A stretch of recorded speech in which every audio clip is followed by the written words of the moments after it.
cara bagaimana membawa Jakarta menjadi kota ekonomi kreatif global. Ya, alhamdulillah kawan-kawan, saya mendapat support, dukungan, aspirasi dari pelaku-pelaku ekonomi kreatif ya, se-Jakarta khususnya yang ada di Jakarta Selatan, khususnya lagi di daerah Cipete. Cipete ini selama 10 tahun lebih membuat movement namanya Cipete Creative District, di mana menghasilkan banyak lapangan pekerjaan dan mayoritas adalah ekonomi kreatif. Jadi waktu ditanya Jakarta pasca IKN apa, salah satunya adalah memperbesar porsi kue namanya ekonomi kreatif.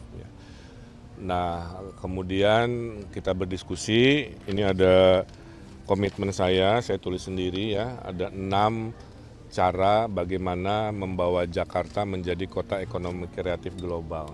Ya. Dimulai dari kekompakan masyarakatnya, komunitasnya, pemerintahnya, akademisi, media, dan lain-lain. Kemudian juga memperbanyak ruang-ruang kreatif seperti urban forest ini, seperti M-Block dan lain-lain. Banyak aset Pemprov saya dapati nganggur karena kurang gagasan dan kurang kemauan. Kemudian ada lembaga ekonomi kreatifnya, ya namanya apapun nanti dilembagakan sehingga terstruktur cara pikirnya dan kompak kolaborasi antara pelaku ekonomi kreatif dengan pemerintah provinsinya. Kemudian memperbanyak ekspresi budaya, apakah festival ya sebanyak-banyaknya, dan harus ada nilai ekonominya supaya mengurangi pengangguran, ya salah satunya dengan ekonomi kreatif. Dan terakhir mengedukasi juga masyarakat, tidak hanya formal, informal, tidak hanya menengah atas, tapi menengah bawah, ujungnya ekonomi. Karena Jakarta bukan kota industri, bukan kota pertanian, fokus kota bisnis atau dagang, ekonomi kreatif dan wisata. Nah inilah yang diapresiasi dan dijadikan dokumen, silahkan tagih lagi nanti kalau sudah terpilih. Ya. Siap. Karena semua yang saya tulis ini udah saya kerjain. Karena saya adalah dulunya pelaku ekonomi kreatif, persis kayak mereka. Pelaku ekonomi kreatif, saya kan kantor arsitek ya, terus kesel ke kotanya, terus bikin komunitas, beli kesel lagi karena pemerintahnya nggak respon. Saya rebut kotanya di Bandung dan akhirnya jadi pemimpin. Rutenya sama lah. Jadi saya paham betul isi hati mereka, hanya kurang dapat rangkulan. Makanya nanti pasangan Ridho komit ini dokumen bisa dipakai untuk nagih lagi. Saya kira itu. Kang, saya kembalikan ke. Kang, itu tadi pelaku industri kreatif mau dilembagakan, apa nggak diaktifin aja dinas budayanya gitu? Beda, kan kita ada DKI, ingat nggak? D, desentralisasi, K, kolaborasi, I, inovasi. Negeri ini nggak mungkin mengandalkan hanya pemerintah. Pemerintah itu hanya sekian persen dari kekuatan yang bisa mengubah dunia ini. Maka masyarakat harus dirangkul sehingga kekuatan. Jadi mohon maaf ya, tidak mungkin dikit-dikit hanya dinas, dikit-dikit hanya itu pola manajemen yang jadul. Yang maju itu adalah pola manajemen yang kolaboratif.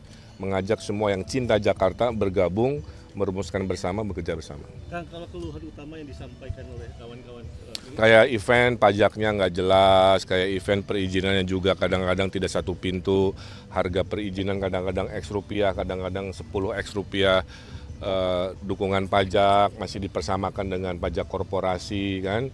Harusnya ekonomi kreatif kan masih kelas menengah, harusnya nanti kita cek treatment perpajakannya, mudah-mudahan bisa kita berikan insentif dan lain-lain. Saya kira terakhir kebutuhan ruang masih kurang, ruang kreasi, ruang ekspresi masih kurang. Pak, terkait usulan itu Pak, Twin City Pak, 2 ibu kota Pak, antara IKN dan Jakarta.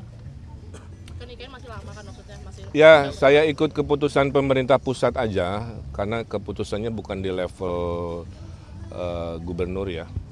Keputusan pindah apapun ini menyangkut republik ya. Bagi Jakarta, mau ada IKN tidak IKN, Jakarta tetap epicentrum dari yang namanya Indonesia, gitu ya. Kita tunggu aja mana kajian yang terbaik, walaupun tentunya menunggu keputusan dari Presiden terpilih. Kang Emil, apakah ekonomi kreatif ini menjadi salah satu cara Kang Emil untuk mengurangi pengangguran di Jakarta? Apakah ada sektor-sektor lain Kang Emil yang akan didorong? Ekonomi kreatif sendiri kan ada 13 sampai berapa? 18 subsektornya. Kalau masing-masing jiwanya entrepreneur kan luar biasa. Ya. Kita lihat waktu Krismon, itu orang lari ke kuliner. Ya.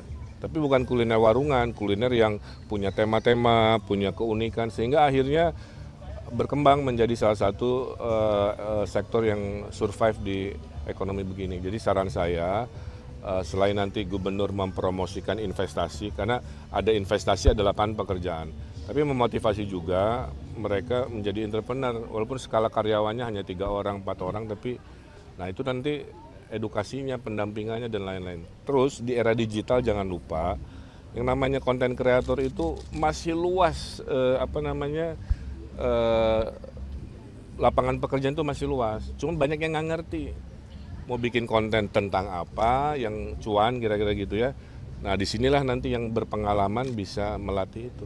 Dan tidak hanya Gen Z aja, banyak konten-konten oleh emak-emak gitu ya, akhirnya dengan monetisasi digital dia bisa dapatkan penghasilan juga. Saya kira itu ya. Media, saya mau neraktir makan. Kang, boleh ditunjukin Kang?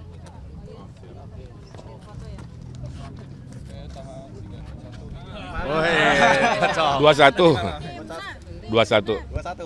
Semoga wasitnya nggak 9+6 sama dengan 99.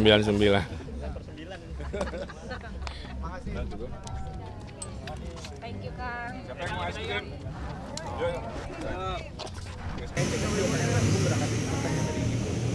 Nah dari situlah akhirnya terciptalah gerakan ini makin organik banget gitu, orang-orang yang berkumpul makin banyak.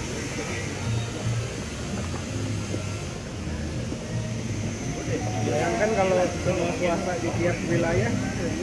Walaupun secara realita duplikasi kebaikan sosialnya itu langka banget. Saya kagumnya itu.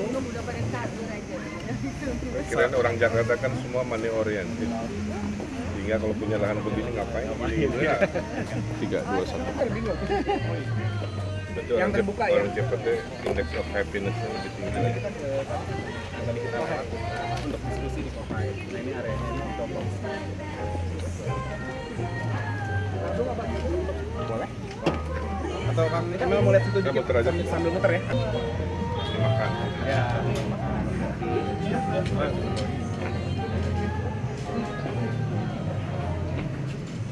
Perang tapi KTP Jakarta. Iya, tetap harus nyoblos. Berarti itu orang tuanya orang sini. orang tuanya enggak perantauan juga. Bukan, maksudnya KTP Jakarta tinggal. Oh, Jakarta Timur. Jakarta Timur. Tahunya tempat ini dari kapan? Udah Lama kan? lama. Bikin yang banyak dong.